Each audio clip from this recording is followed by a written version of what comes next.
In just a short time from now, President-elect Donald Trump will be sworn in as the 45th President of the United States.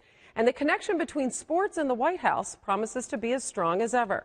President Obama, as you know, loved his basketball, even having the White House tennis court altered so he could play hoops. George W. Bush had been owner of the Texas Rangers. And Bill Clinton saw his beloved Razorbacks win their only NCAA basketball title in person.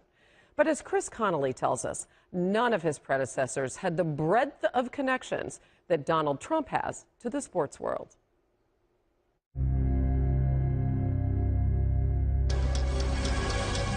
What's more likely to happen, you being a principal owner of a sports team or running for the presidency?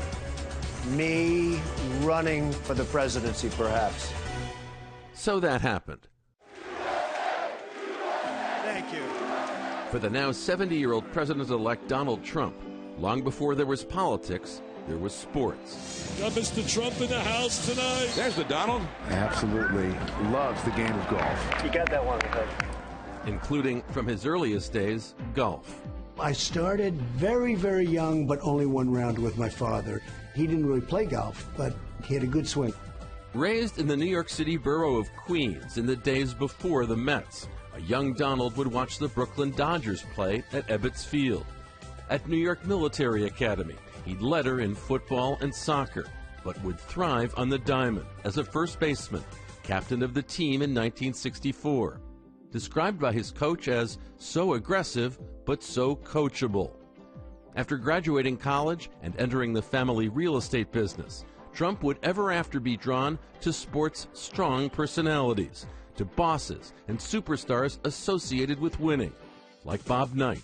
There has never been a more honest politician than Donald Trump. And Rex Ryan. This is a great honor for me to introduce Donald Trump. For Trump, a baby mogul in the 1970s, the master builder in sports was George Steinbrenner, owner of the Yankees, and the tabloid back page. In the Big Apple, an eager, younger Trump looked up to Steinbrenner.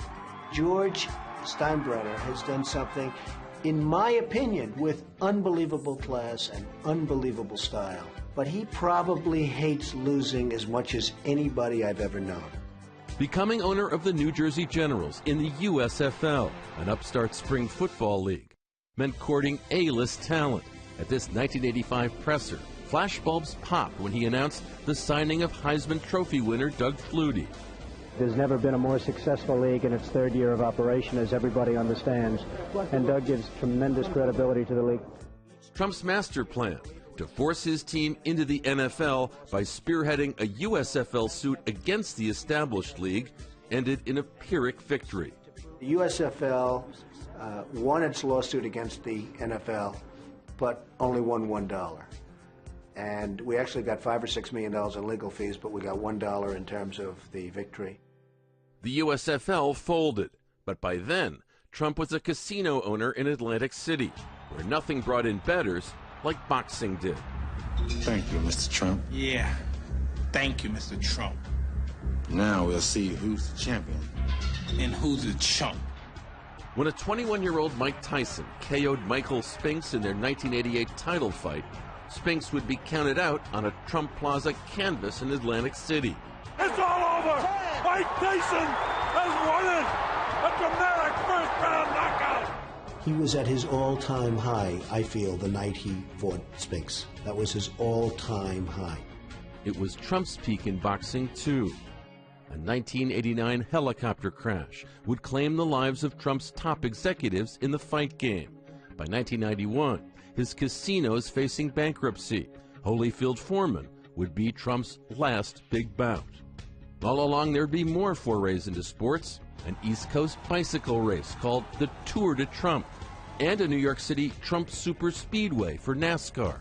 It's going to be large, it's going to be beautiful, and it's going to be something very, very special. It did not happen, nor did his 2014 bid to buy the Buffalo Bills succeed. But there was always golf, in good times and bad. When the markets crashed in the early 1990s, I could go out and play golf, and you think about hitting that stupid little white ball, and you don't think about owing billions and billions of dollars. Years later, he'd combine two of his lifelong pursuits, golf and real estate, becoming the owner of 17 courses worldwide. When I first came into golf, people sort of said, like, you know, why wouldn't they? What does he know about golf? I have to invest in something. I always say you have to do what you like. I've had so many people thanking me because I've been good for golf. While sports would be an outlet for his relentless competitiveness, the yearning to dominate that he'd had since childhood, golf courses would bring out another side. I mean, what I do best is build. And building is building. And when you build a golf course, you're dealing most importantly with beauty. And while off to his latest purchase, Turnberry in Scotland, he'd offer a now familiar self-analysis from his 757. When people don't know me, they tend not to like me. Many people.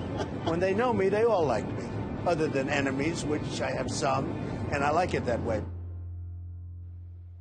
Chris Connolly reporting. Now, the president-elect already has figures from the sports world among his presidential appointments, selecting WWE co-founder Linda McMahon to lead the Small Business Administration and Jets owner Woody Johnson as the ambassador to Great Britain.